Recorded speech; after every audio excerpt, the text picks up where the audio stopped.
Hello বন্ধুরা, আমি এসে গেছি তোমাদের কাছে সুপ্রিয়ার প্রাণভ্রমরা থেকে আরেকটা নতুন রেসিপি নিয়ে। আজকে তোমাদের করে দেখাবো ম্যাঙ্গো কাস্টার্ড। দেখতে থাকো কিভাবে করি।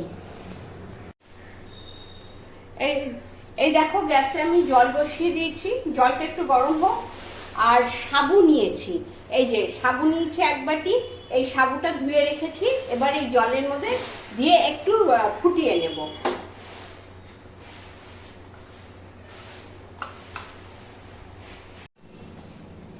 এই সাবুটা কিন্তু কন্টিনিউ তোমরা নাড়তে থাকবে গরম জলে যখন দেবে। নেড়ে নেড়ে মিনিট 10 লাগবে সেদ্ধ হতে। এই দেখো এরকম সেদ্ধ হয়েছে। এখন এটা আমি গ্যাসটা বন্ধ করে দিয়ে আমি এবার কাস্টার্ডটা তৈরি করি। আচ্ছা, কাস্টার্ডটা করার জন্য আমি কড়াইতে দুধ নিয়ে নেব। এই দেখো কড়াইতে আমি দুধ নিয়ে নিচ্ছি খানিকটা।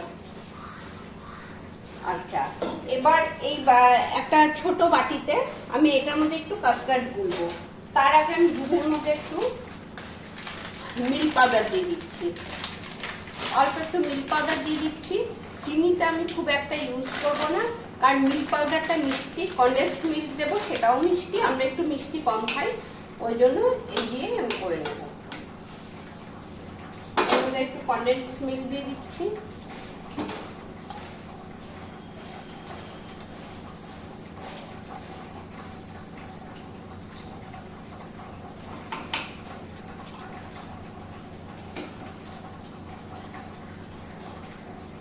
সামান্য কনডেন্সড মিল্ক দিয়ে দিলাম, মিল্ক পাউডার দিয়ে দিলাম।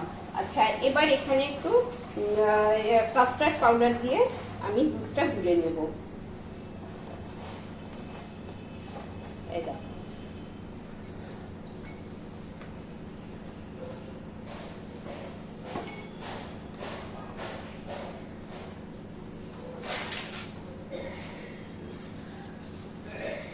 এটা গুলে নিলাম, এবার গ্যাসটা খুলছি। গ্যাসটা খুলে আচ্ছা, এবার দুধের মধ্যে মিল্ক পাউডার আর কনডেন্সড মিল্ক দিয়ে একটু নেড়ে নিলাম। এবার আমি যে কাস্টার্ডটা গুলে রেখেছি এই কাস্টার্ডটা এবার দুধের মধ্যে মিশিয়ে দিচ্ছি। দেখো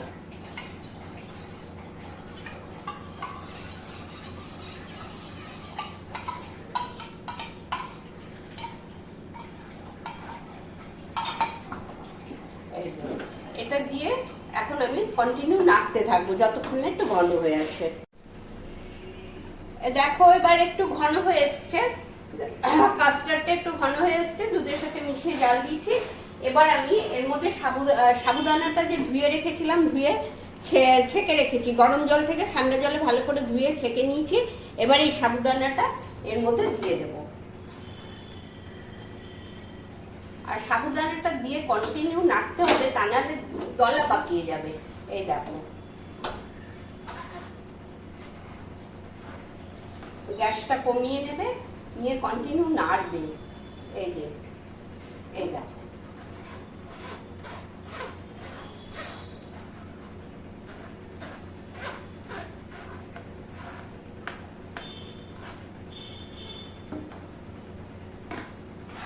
এবার কন্টিনিউ নাড়তে থাকবে। একটু ভ্যানিলা এসেন্স দিয়ে দেবে। আমি সামান্য ভ্যানিলা এসেন্স দিয়ে দিলাম, তাহলে টেস্টটা খুব ভালো ওঠে, গন্ধটা এত স্মেলটা সুন্দর হয়। দিয়ে এই দেখো আমার কাস্টার্ডটা তৈরি হয়ে গেছে, দেখেছো কতটা ঘন। এবার ঠান্ডা হলে তো আরো ঘন হবে। এবার গ্যাসটা অফ করে দিচ্ছি। এটা কাস্টার্ডটা তৈরি হয়ে গেছে। আমি আম কেটে রেখেছি, এই দেখো আম ছোট ছোট করে কেটে রেখেছি। এবার সাজিয়ে এটা ফ্রিজে রাখবো, ঠান্ডা ঠান্ডা হলে ফ্রিজে রাখবো, তারপর পরিবেশন করব। আগে আমগুলো দিয়ে নিই। এই দেখো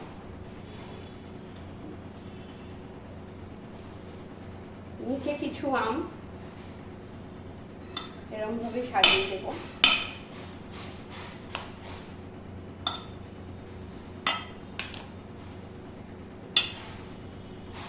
এবার কাস্টার্ডটা এর উপর ঢেলে দেবো।